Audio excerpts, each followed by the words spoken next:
In today's show, we discuss who controls the world's destiny. Is it Zelenski of Ukraine or Netanyahu of Israel? And now, the TNT Talk Show, daring to go where other podcasts fear to tread.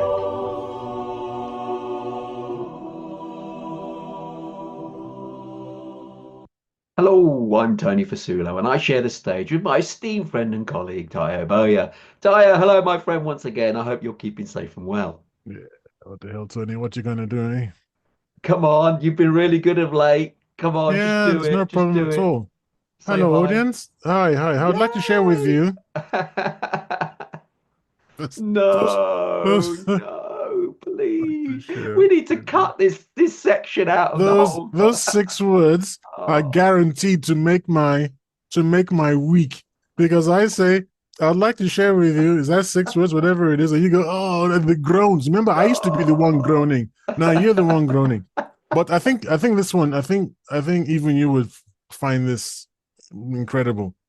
Okay. So I want to share with the audience, yes, the wise words, incredible words of Dr. Isaiah Henry Mawatamba. And he says, even the giraffe forgets the sky when it drinks from the river. Even the giraffe forgets the sky when it drinks from the river. Wow. I'm lost for words. Amazing. I really am lost for words. How can you possibly be lost for words, Tony? I'm lost for words because this is so bad. It's just so bad. I have And no this idea what you're guy's talking about. renowned, is Do he? you realize that the giraffe, how tall it is? Yeah. Its head is in the sky all the time. How can it forget the sky? But when it bends down to drink from the river, I mean, the glory of the sky, that all encompassing immensity that reminds us of the majesty of this world. I mean, come Even on, tell me that. the truth. Tell me the truth. Is this guy a comedian? Was he a comedian? What's comical about It was they're just ridiculous quotes that just absurd. And you love seeing me squirm oh, and that I do. I must admit during this that part of the when show. I see you squirm, do you know what it's like, Tony? Go on. It's exactly like a giraffe that is forgetting the sky when it drinks from the river. You see, you just don't know how to use this. Anyway, let's joke on. But you just don't know how to use these majestic aphorisms. That's your They're problem. just awful. Anyway, let's move on with the show. Mm-hmm. Again, I want to thank our wonderful audience who are engaging with us on our new Facebook group TNT Talkers. Keep doing that, folks. We love having the engagement to chat with you directly on there. So keep that coming forward. But I'd also still like to thank you for those of you who don't or can't get onto TNT Talkers. Please continue to like, comment, and subscribe to our content on whatever platform you happen to be consuming it on. And yeah, like I said, try and subscribe. You'll get that popping into your inbox once a week when our show is released, so you can keep up to date with the shenanigans of our show.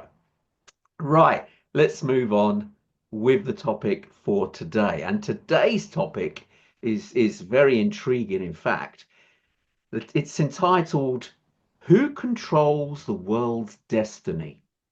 Is it President Zelensky of Ukraine or Benjamin Netanyahu of Israel?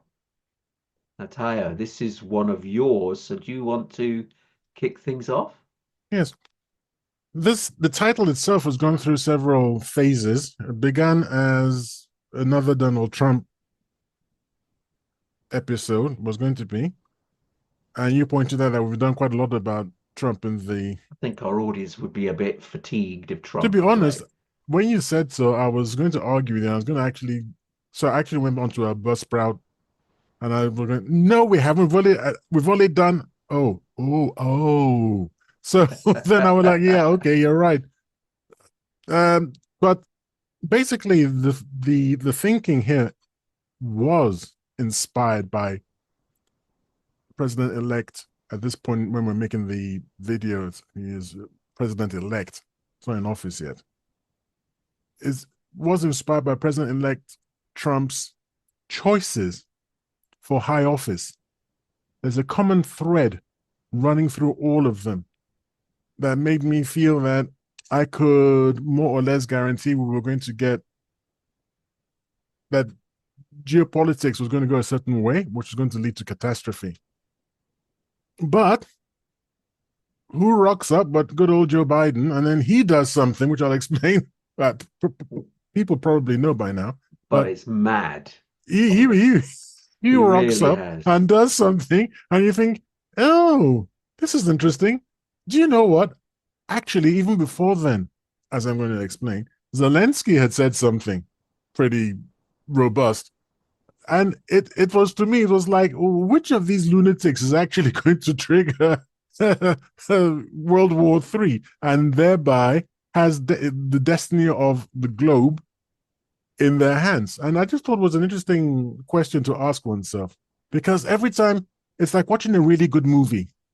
And you know, for the first time since you've known me, Tony, I'm not saying the lucky ones die first. What?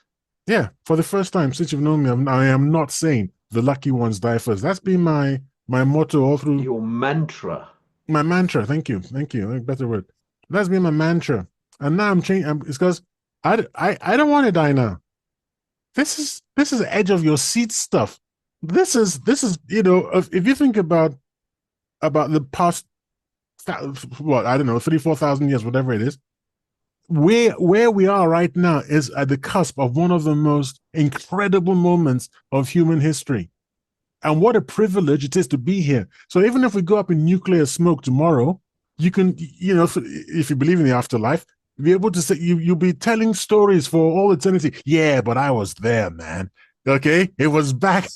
That's a terrible way of thinking about. It was back in the winter of 24. Stop putting fear in people. I mean, just for the benefit of the if you're not afraid, by the way, if you're not afraid, you actually lend the lunatics a hand. You have to be afraid so that you can pipe up and say, hey, I don't want to go the way Tayo's talking about. You want to get in touch with your MP, get in touch with your senator, get in touch with your lawmakers and say, I just heard this podcast. The guy's got a point. I want you people to start behaving yourselves because I don't want to go up in smoke. To be afraid is good. To not be afraid, that's silly. Just for the few listeners and viewers out there who aren't aware of what we're actually talking about here, just to put you in the picture so that you can see what we're talking about. Obviously, by the time you may watch or listen to this recording, a few things could have changed, because obviously the fast-moving element of geopolitics, of course. But what's happened just recently, as we're reporting on this show, is that President Zelensky of Ukraine has fired missiles, US missiles, for the first time into Russia itself. And that's because Joe Biden, the current president of the US, who's going to leave office very soon, has allowed him to do this. And the UK, as lapdogs, have followed exactly the same and allowed Zelensky to use British-made weapons to fire at Russia. Now, the only glimmer of hope in all this is that the rules of what's happened here is that we in the West have given these weapons to Zelensky in Ukraine, but forbidden him up to now to use them directly on Russian soil. But what we're saying, or what Biden has said, is that he can now do it. And so the argument in the court of law, if it was to go there, is that Ukraine have been given the permission to use them, and they can use them how they see fit, and they have chosen to fire them into Russia, although Russia themselves are saying that the Ukrainians do not have the expertise themselves to fire these sophisticated weapons. It must have been using direct US or any of the Western countries' help. Because of that, it's now drawn NATO into this conflict, which now allows Russia to defend itself using nuclear weapons. And we've even seen that today, where Russia fired a new ICBM, intercontinental ballistic missile, at Ukraine because of all these shenanigans. Thankfully, it didn't have a nuclear warhead. But could it have done? Of course. And then where would we be? We are on the precipice of tragedy. And as Tayo has rightly said, we should be protesting and saying, no, this has gone too far now. We should not be on the brink of nuclear catastrophe. For the sake of what? No, let me just correct you. Russia is reported by the supremely unreliable Ukrainians, anybody remembers the ghost of Kiev knows what I'm talking about. Russia is only being reported by the Ukrainians to have fired an ICBM. No one is arguing that they didn't fire something at Ukraine, but the Russian Ministry of Defense has not confirmed. It hasn't confirmed or denied it. It's just keeping stum. Well, funny enough, I heard just recently, literally before our show, that Putin himself has said that they've tested a new intermediate ICBM at a facility in Ukraine. So he has been reported. That's how he's worded it. Very clever wording, that they've tested a medium-range ICBM without a nuclear warhead on a facility in Ukraine. Ah, right. Okay. So he has confirmed. Okay, excellent. Well, so now you see, I wanted to hear from the Russian side. So I'm perfectly happy to accept that they fired an ICBM at Ukraine, which was, I suppose, their way of responding to what they see as a provocation. What they see. What you see, the thing is this: it was in, I'm probably going to get this wrong, July, August, or September, one of those months, I think. September, when President Putin, unwisely, in my opinion, came to the world, stood in front of the world and said, look, the Ukrainians cannot fire these missiles without involvement of NATO troops because they just don't have the targeting data. You know, to understand how to target a missile, you've got to know where your target is, and that's supplied by satellite data. They don't have the satellites or the software or whatever is required to set the targeting. So Russia is aware that if those missiles land on Russian soil, what they call Mother Russian soil, then the only way that could have been facilitated was by NATO direct involvement. And that NATO should remember, this is a sort of indirect threat, but it's a threat nevertheless. NATO should remember that Russia has nukes, has nuclear weapons. Now, a lot of people are saying, President Putin is always drawing red lines and is never enforcing them. Those people don't know what they're talking about. They're ignorant. President Putin has drawn exactly 2 red lines. Actually, all the other red lines were drawn by the West, voluntarily, and broken by the West. If you recall, it's so hard to remember. It's almost not impossible, but so difficult to take yourself back to 2022 at the outbreak of war, when you remember people like von der Leyen saying, we're going to send helmets and blankets, but we refuse to send lethal aid. Do you remember? That wasn't President Putin saying, don't send lethal aid. That was the West saying, we're not going to send lethal aid. Then he said, well, you know what? They're running out of light weapons. So, okay, we're going to send light weapons. And then, but we will never send howitzers and M777s. That wasn't President Putin again. That wasn't the Russians. And then they broke that. So all those other so-called red lines, those were not Russian red lines. The Russian red line was that the first one, Ukraine cannot join NATO. And when it became clear that Ukraine was in the process of joining NATO, and when President Putin offered, I'll stop saying President Putin, when Russia offered NATO and America a comprehensive peace agreement in autumn of 2021, and that was that was brushed aside. Nobody even responded to it. The document was just thrown into the waste paper basket. When that happened, the war was inevitable. So that was a red line that was crossed. The second red line is this one now that has been crossed, and the ICBM is probably not what people think it is.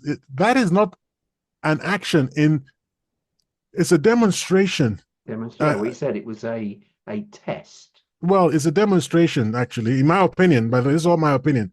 It's a demonstration of what what Russia is probably ready to hand over to people like, say, the Iranians or the Houthi. Yeah. Because what you're saying is, hey, you've got missiles. Well, guess what? I've got missiles, and you've got enemies, just like I've got enemies. So you keep messing around. You see, so it's not going to lead. It's not going to nuke anyone. And this is what I mean, that he shouldn't, the mistake he made. And how many times have I said, he's a wonderful, wonderful president, but he's an awful war leader. You never make a threat that you don't intend to carry out. You never mention nukes if you're not going to use nukes. If you're going to use nukes, then what was fired today should have been a nuke. And it shouldn't have been fired on Ukraine. It should have been fired on an American facility, because you're saying that's what I'm going to do, and I've done it. Now what are you going to do? Because if you fire at me, we all die. Maybe you're going to fire, but understand that according to Scott Ritter, a well-known, what would you call him? YouTuber now. Well, analyst, a military analyst, well-known military analyst. According to Scott Ritter, it's when the first nuke flies, 74 minutes later, humanity is dead. Now, he said things before. I don't know if he's right about this. I don't really think it's quite that catastrophic, but it might be, for all I know. I'm not a field expert. But according to him, the people in Pentagon are quite aware that pressing the button to destroy Russia is actually destroying yourself. It's an act of suicide. So why would anybody mention? I mean, don't bring it up. It's not a good wartime strategy to make threats that you don't keep up, because the other people think that you're bluffing, and that they can ignore you. Do, and what he probably has already, this is Putin and Russia, is that they could have already armed some of these rebels, and these rebels are nutters. They don't care. That's the problem. This is the problem. They're not nutters. They're people. Come on. They don't have the same mindset of someone like Putin, who's a leader of a huge country, and think, well, okay, mutually assured destruction, which is what MAD is. That if we fire nukes at another nuclear state, they're going to retaliate, and it'll be bad for everybody. Whereas the Houthis, or equivalent, if they're armed with nukes or some weapons, they're not going to care. They're going to go, well. Yeah, nobody's going to arm the Houthis with nukes, I hope. Well, we don't know. We don't know what's going on. No, come off it. That would be bonkers. You wouldn't do. It's not even good for you. Isn't this what happened to the Americans when they taught, what was the name, Al Qaeda? Yeah, and they turned against them. You don't arm. Like you said nutters. I don't like that expression. But you don't arm such people. But they're able to. They're not afraid to use the weapons. Yeah, they're not afraid to use them, which is probably why you shouldn't give it to them in the first place. If you see what I mean. But you can certainly give them something that can take out an aircraft carrier. You can do that, because what you're making a very strong statement. Yeah. I mean, there are rumors, and this is what we got to get into, is that what's already happening. The two principals in this discussion, Zelensky and Netanyahu, when you think about it, it's a knife edge as to how things could escalate. At one point, I mean, it's such a seesaw situation. A few days ago, just like about a week, 10 days ago, there were so many people around President-elect Trump saying, look, we've got to sort Ukraine out. We've got to make it, we've got to sit down, negotiate, bring it to an end. It's ridiculous. That I was beginning to feel reasonably comfortable that we were beginning to see the end of the conflict. Of the conflict. Indeed. So Now, did I, strangely. I was actually, I mean, you know my views on Mr. Trump. I mean, I think his policies actually aren't that bad, let's be fair. Him as an individual, I don't like him. That's just my opinion, of course. Everyone's to entitled put it to, mildly, Tony doesn't like it. yeah, just I'm not a fan. Let's put it that Yes, way. that's very mild. But some of his policies are actually pretty good. But him Mhm. as a human being, I'm not so sure. However, the idea that he could then perhaps, which he hasn't explained how, but he could end this war in Ukraine, I was actually applauding him for that, thinking, well done, don't like you as an individual, but if you can do this, I tip my hat to you because that's something great. And it looked like that was on the cards. But now what's Biden doing? His final hurrah? Is he coming in and being ridiculous? I don't believe that's Biden actually approved that compos mentis. I really don't. I think that people have approached him from the security people, obviously thinking to escalate. Could there be benefit in escalating it? Let's poke the bear a bit more. And Biden, not being all there, let's be perfectly honest, has agreed. But Oh, yes. is he in the position to make these sorts of decisions? Well, it's strange you should ask that because obviously, now I don't remember the chap's name. I could look it up in a second. I probably will. There's a senator, American senator, who is actually saying that they have to impeach and remove Biden immediately. That Is he basically, Republican or Democrat? I'm not really sure. I'll find out in a second for you. Okay. The point being this: using that weapon, which was targeted by Americans, is in fact an act of war on Russia. You think? No, you just fired a weapon into Russia and onto Russian soil. Well, Yeah, it's an act of war. Ukrainians have done it. The Ukrainians couldn't have done it without. We don't know. We're not. Okay. Excuse me. I'm telling you what the man said. No, are you aware of the man or not? Mm-hmm. Sorry, or the senator? Yeah. Okay, Ritter, so I'm aware of, and he's the one. Not Ritter, the senator. No, I'm not aware of the senator. All right, so you can't tell me that this is not what the senator said. I'm telling you what he said. So that Biden has committed an act of war without that is why he's saying it should be impeached consent. Without Congress. Yeah, he should have. It wasn't an emergency. See, the president of America, according to this chap, has war powers, right? But only if they're being directly attacked. Emergency. There's no time to call Congress. Yada yada yada. Do something. Protect us. Mm-hmm. But he said, "But this has nothing to do with do something. It's an emergency. Protect us." So that is the basis of his saying, "Look, we have to impeach this guy." That's what I'm trying to explain to you. That his idea, his point is those missiles could not have been fired if the Americans had not supplied the targeting data. You can't fire the missiles. Do we know this for sure? Let's be perfectly honest. A lot of these weapons, we have an idea how they work, but clearly when we don't know because they're not. That information is not freely available. It's assumptions that people are making, but no one knows. I mean, no one knows unless they've got hold of the actual items or that information has been leaked. Now let's be honest. Would America allow that sort of information to be leaked on how they function? I don't think very America. Surprised. I don't think America had a choice because I think the Russians know because the Russians have got similar weapons.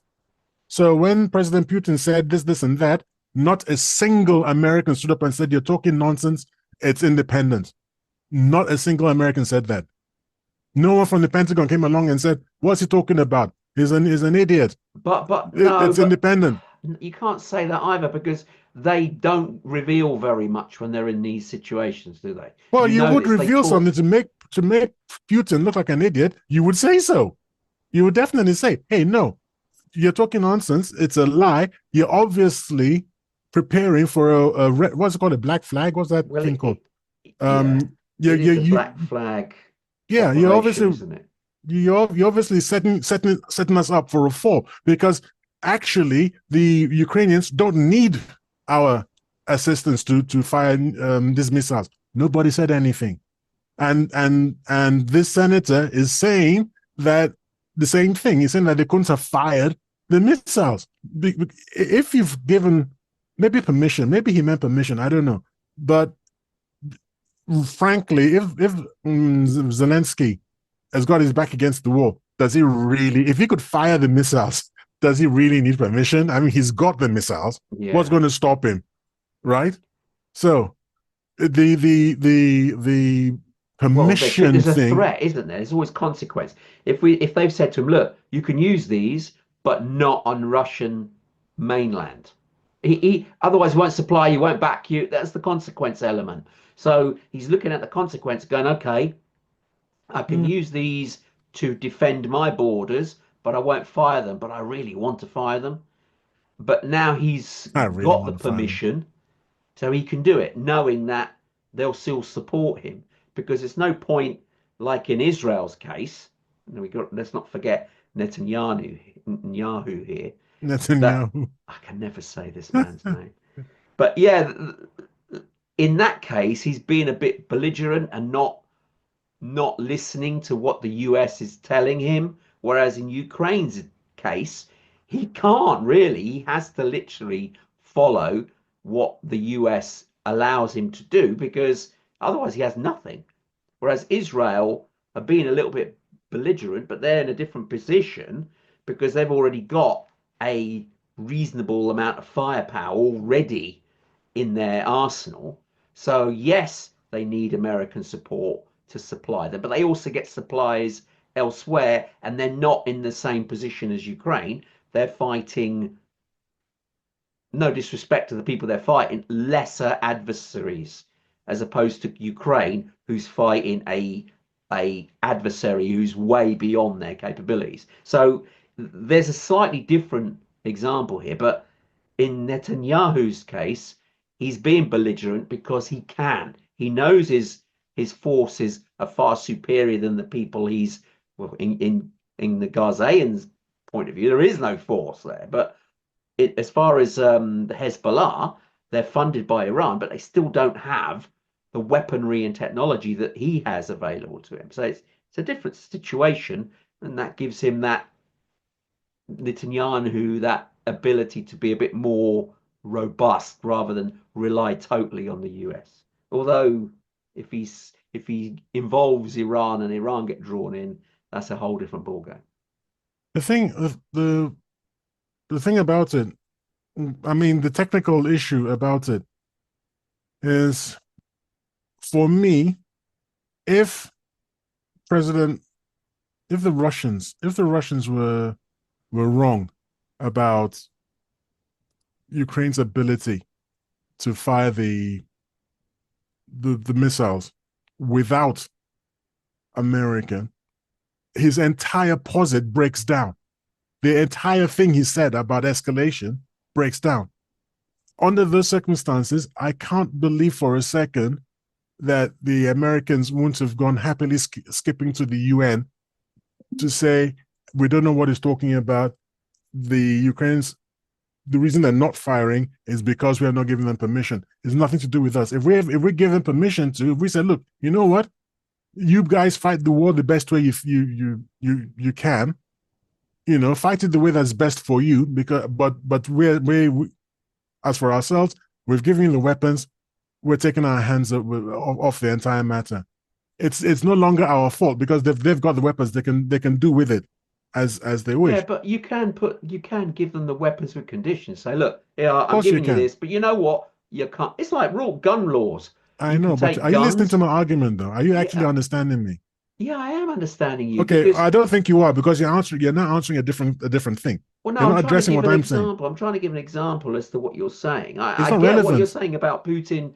Putin cannot argue that the Americans have given Ukraine the information to fire the weapons if the Ukrainians are first off able to fire them, exactly. Or we don't know what the permission entails. What does it mean? Does it mean, here are Ukrainians, you can look at our data.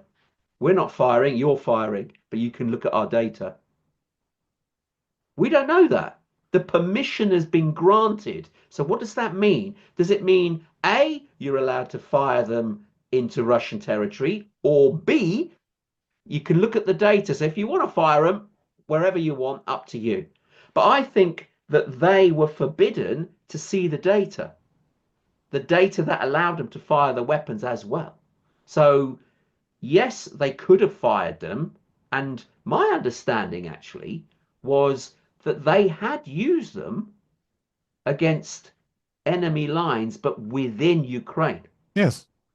So that means they must have had the data in order to fire them. Well, that doesn't separate the two things we're talking about. That doesn't distinguish whether they had the data or whether they were assisted with the satellite information, because my understanding is that it is actually the satellites that do the locating and the transmission of location points to the machinery. Okay. And if you don't have that... devil's advocate question here. Could they have been given that information? I think it needs programming. I remember specifically with the Storm Shadows, which is the British variant. With that specifically, they sent British soldiers under, was it Theresa May? I can't remember. There's so many prime ministers have come and gone. Truss, UK, who was it? One of them. Under one of them, she sent troops, personnel, military personnel into Ukraine. Liz Truss. Liz Truss, right? To do the programming on the Storm Shadows. To show them how to do it, because they didn't know how to do it. Well, why don't you bring people to the UK and train them there? Well, that's what they do. That's actually part of what they do. Okay, so this time that's not what happened. They sent British people to Ukraine, and I'm suggesting that's because you have to go over there and program the blooming thing. Yeah, obviously, in time you will train enough people, train them up, but I don't think it's as simple as press button A, press button B, and then close your ears and off the missile goes. I think it's a little more complicated. No, it's a little bit. It's got to be more complicated than that. Yeah, so that's all I'm saying. And let's ask a question. Let's ask a question. Now that this has happened, and what, in your opinion, is the next step? What's going to happen next? Is there going to be... This is where it gets interesting, because you've distracted me from telling you there was an intermediary step before we got here, which again buttresses my position, which is this. There was this point when Zelensky this was immediately after the presidential elections, and Donald Trump had just won. And Zelensky, and they were, in that first flush of victory and all that, there were a lot of people saying, well, that's the end of the Ukrainian war, we're going to stop it and all this. And then Zelensky said, well, look, even if he made a speech, and I recall, he said, even if we don't get assistance from, United States and from NATO, we will still fight on. But we would just have to create, you and I spoke about it, we'll just have to create our own nuclear weapons. Yeah. And we got 7 tons of plutonium sitting around that we can use it with. That was the intermediate step. That's before. So the idea that he was able to fire the ATACMS without American permission, this is when he would have said so. Well, we've got 50 ATACMS. That's what they've got. 50. 50. Which is not a big arsenal. It's not even a big, No. But I'm trying to suggest that he would have said, look, we're desperate. If we have to use the ATACMS, we will. Yes. But he didn't say that, because they can't. But they could. Because this is the challenge. We're saying permission to use it. He's gone, please let us use them. Please let us use them. No, you don't understand what I'm saying. If you are prepared to, rather than say I will fire the attackers without your permission, he said if Donald Trump will not supply him anymore. So it is the equivalent of Trump saying no more weapons, no more money. Yeah. Right? So under those circumstances, why wouldn't you fire the attackers? Why, that's not what he said. What he said was, we will build our own nukes. Yes. Showing that he can't fire the attackers. Yeah. There we go. That's what I'm trying to say. So you're saying that the permission was given, but they're looking at the GPS data. Yes, and actually the actual programming of the thing, because however complicated it is, it's all got to be done, with whatever And technologies. I'm not convinced with that because you'd need to be able to use these within relatively short notice and programming Ah, and all the rest of it. ah, that's an interesting point. Actually, Ritter and other people, not anyway, Ritter was the main person, but Professor Mearsheimer, I believe, was the other chap. I can't remember the third man's name. They were saying, actually, it takes time to set these things up, right? Oh, really? So they're not Yes, an instant response. they're not an instant response thing, and that the decision to fire the missiles would have been made probably just shortly after that Harris lost. Because if Harris had won, there'd be no point to escalate to make this escalation. Yes, of course. So they're saying that it was from all the way back then. There was only and actually the talk about the North Korean troops Yes, that's supposed to be Russian. was all theater. So because they knew this was coming. They knew that what they were going to do with the attackers, they're going to use the North Korean troops as an excuse because the North Korean troops are in Kursk. But guess what? None of the attackers were aimed at Kursk. Yeah, they were aimed at Bryansk. Nothing to do with Kursk. So who you attack? It was all theater, and that decision was done a long time ago. So it's not something you just do like, hey, bada boom, bada bing. Wow. That's not good. Not good where this is heading. But another calculation is that they don't expect too much trouble from the Russians. I mean, they know the Russians will be upset, but they're not expecting too much trouble from Russians because it wasn't an attack on Russia per se. Now, that's a very strange thing to say. Yes, it was an attack on Russian soil, but Vladimir Putin and his government were not the target. The target was Trump. What? They're trying to elaborate how the target was Trump. Trying to hobnoble. They're trying to hobnoble him and make it impossible for him to stop the war when he gets into office. Oh, I see. So they're using. Oh, I see. They're trying to be. They're trying to push it forward too far that Trump can't reel it back. He can't just come in and say, "Oh, look, this and that." But Putin may be wise to this because maybe he may think, actually, we can stop this war now and still get a huge chunk of Ukrainian territory without. So just hold out a few more weeks. He doesn't want territory. No, he didn't start the war. No, but the territory's given him a buffer, which is fine. But also with Trump being able to negotiate what he wanted and ensure it gets done and stays done, which is from the outset. Well, I don't think Trump is going to be able to give him. I think that was always a fool's errand myself. I don't believe that Trump could ever give the Russians what the Russians want, because the Russians are going to want Ukraine demilitarized. I can't say that. Demilitarized. I still can't say it. And that means Ukraine doesn't really have a standing army. And Russia will guarantee Ukraine's security by having its own army in there. Oh. Yeah, exactly. Because Russia's not going to sign anything with anybody. Vladimir Putin beats himself up regularly in public. I mean, not physically, but you know what I mean.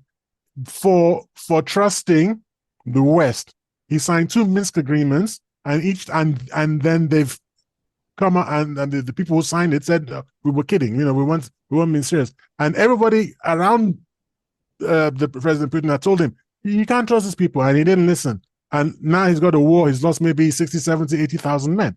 That's on him. That's his fault. He should have never listened. So he's not going to sign a document ever again with the West. He's not interested in that. He's going to need my troops are there. That's what he's going to need now.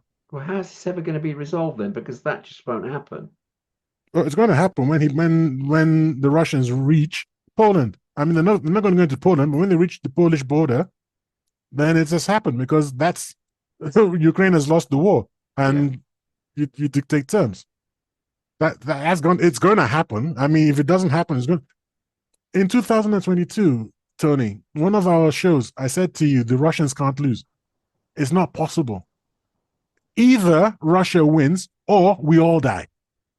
Same as attacking America. You can't beat America. Either America wins or we all die. So those are the choices. There's no third choice. You can't defeat America. You can't defeat Russia. The war was never winnable.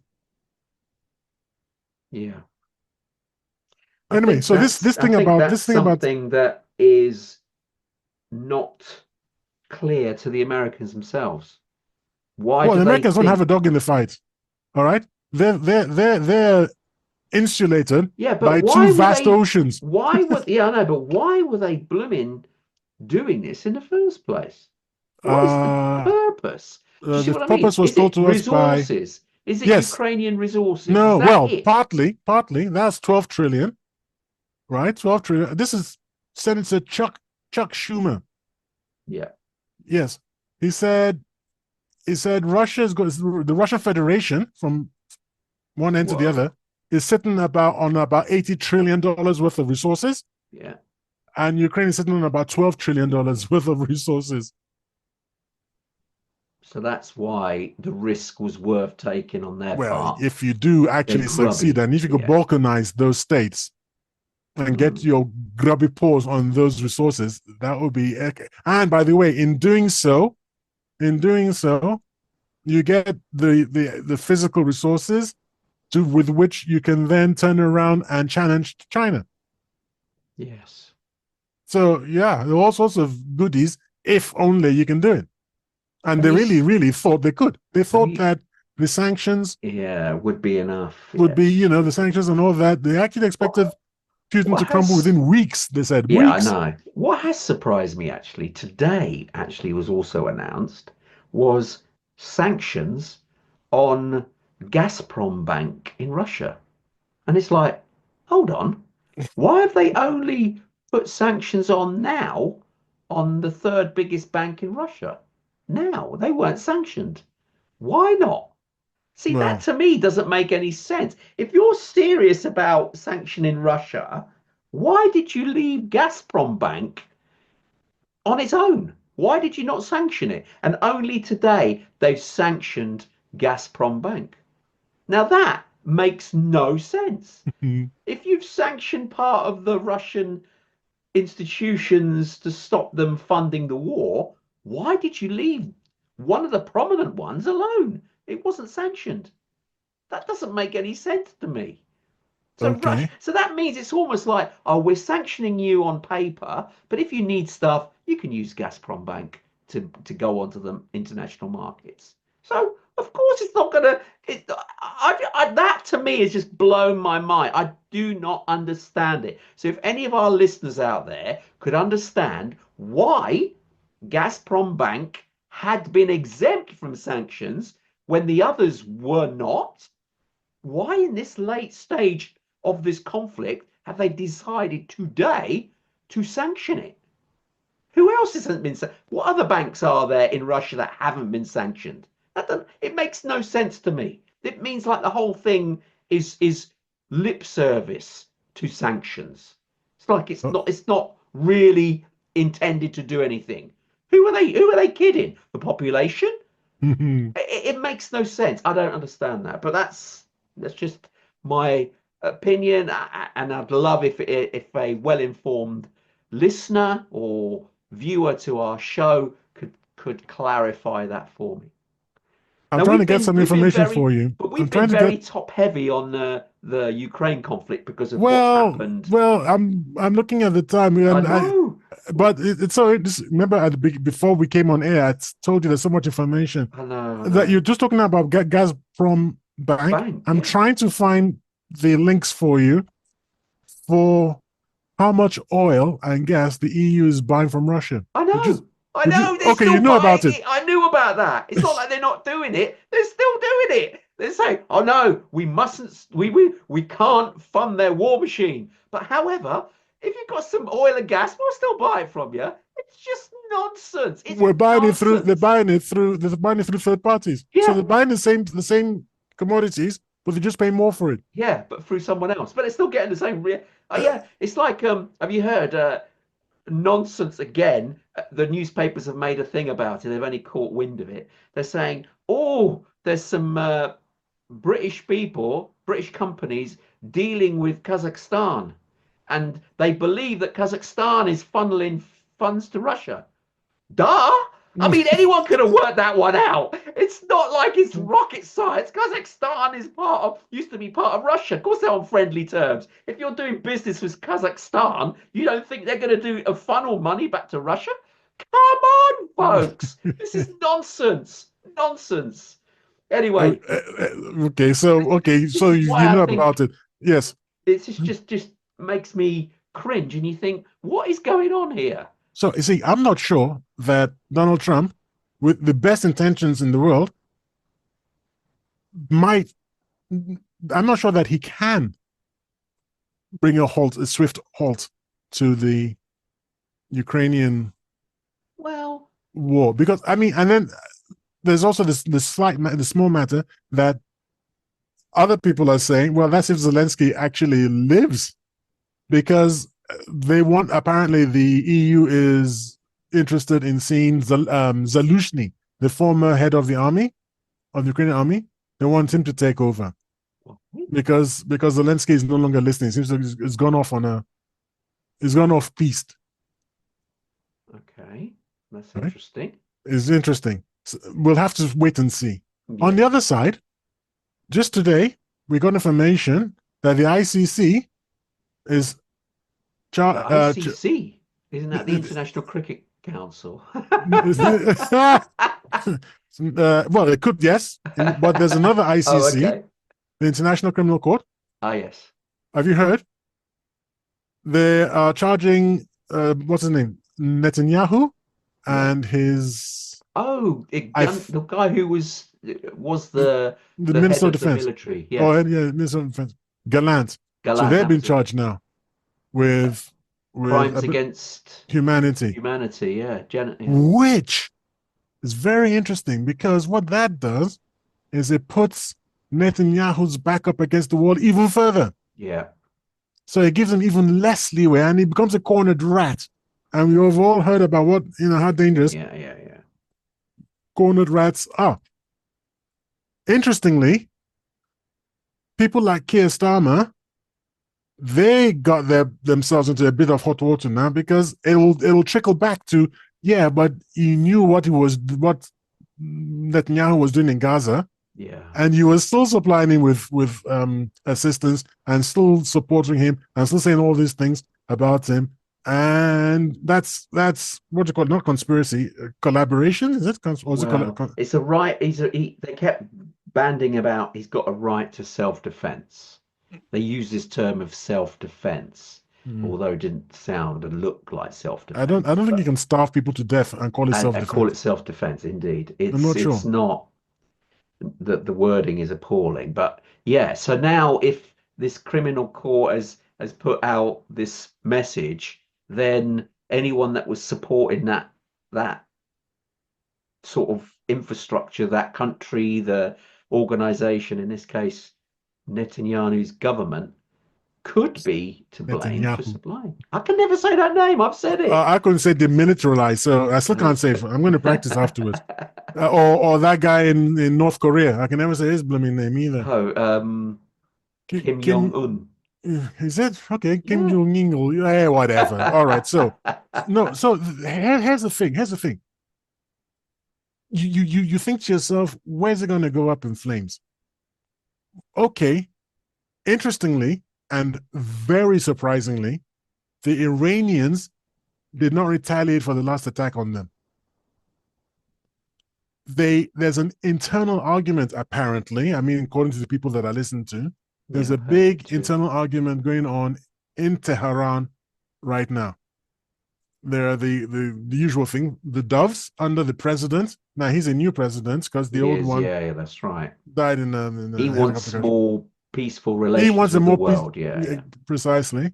And then there's the IRGC, the Iranian Revolutionary Guards Council, and they want, look, man, let's show these people everything. Yeah. And There are others who are saying, why are we building nukes? Because we can get nuclear assistance from Pakistan and Russia, no, Russia would never do that. not directly. No, Russia's not going to help them build nukes for sure. But they could get assistance from North Korea, although North Korea might not want to help if Russia says no, which it probably will. And Pakistan, being fellow Islamic country, yes. But there's a history of aggro between the two nations. Well, it's because they're different. Because Sunni and Shia. Sunni and Shia, yeah. So for our audience who are not aware of that, Sunni and Shia are a little bit like the Sunni would be the Catholics and the Shia would be the Protestants.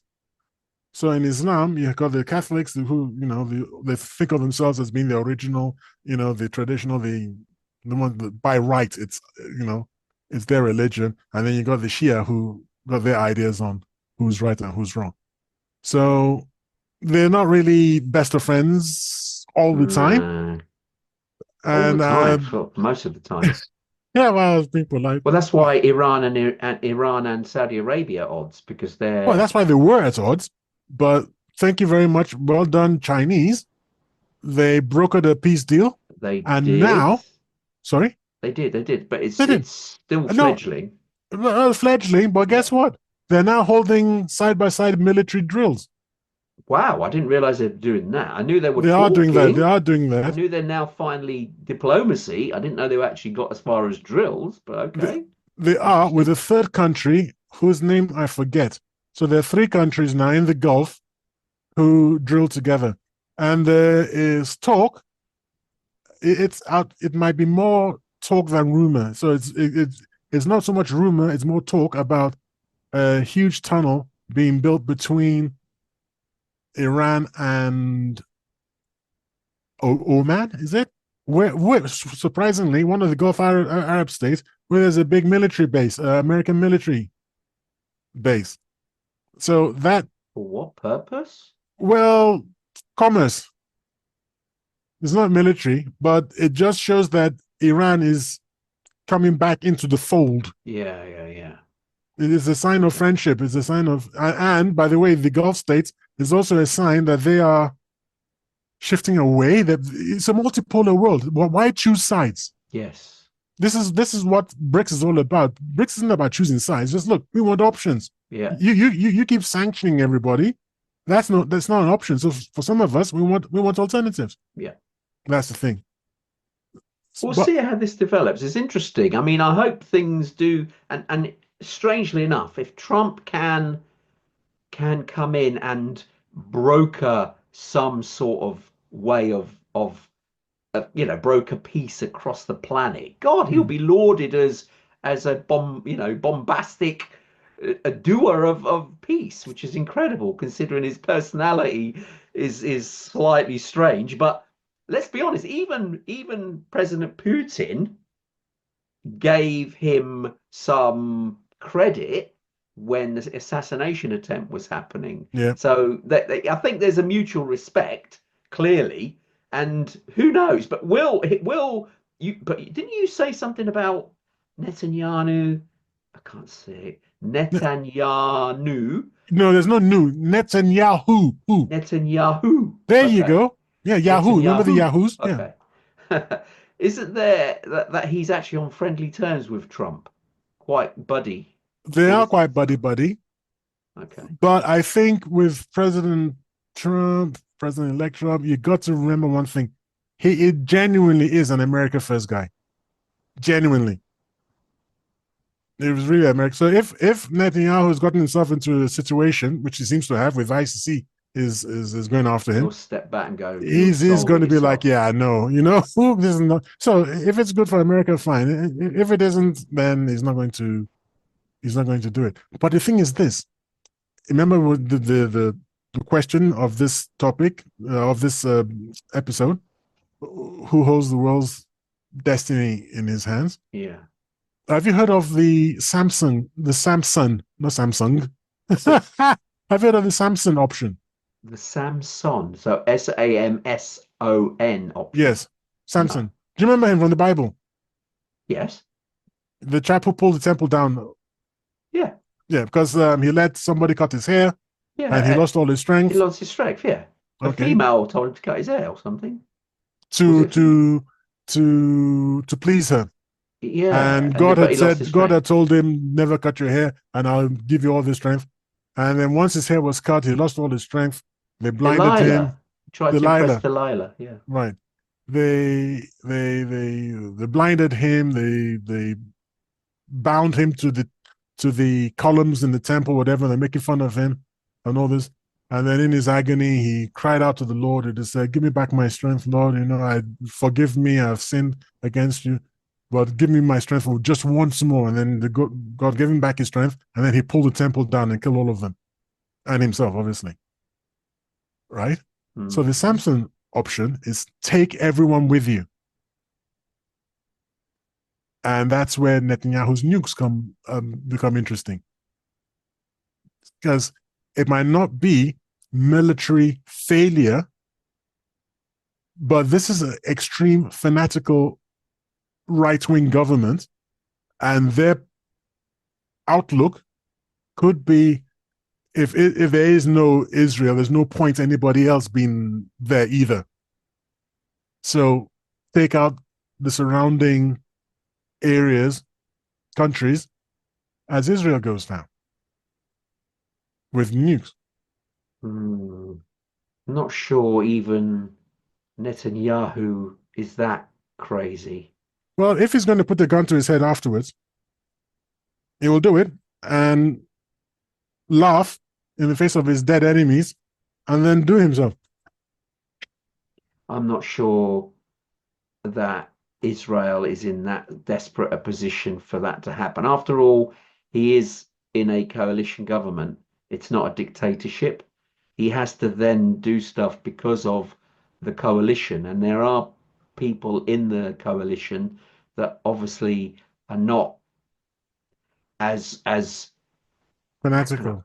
fanatical as some of the right wing Yeah, they're people. off the charts. Some of those Yeah, people. some of them are quite off the chart, and I think at the moment he's appeasing them, but I don't know why he's doing that and why He wants the to stay out of left and prison. centrist. Yeah, well, thing is, he was worried that the right wing faction of the coalition could bring the coalition down, which would end his tenure, which then means he could end up in prison. But if he keeps doing this and being too belligerent and only pandering to the right wing of the coalition, some of the left wing of the coalition may think, you know what, this is getting out of hand now. We'll bring the coalition down. So he has to have a juggling act. He can't solely be pandering to the right wing of the coalition. He has to think strategically and think, well, to keep everybody on board, I can't be too belligerent. So it is a balancing act. And so far, he's doing it because he's got them still on board, because they're still, in quotes, wounded by the failing of the original attack by Hamas. So they're letting him be aggressive.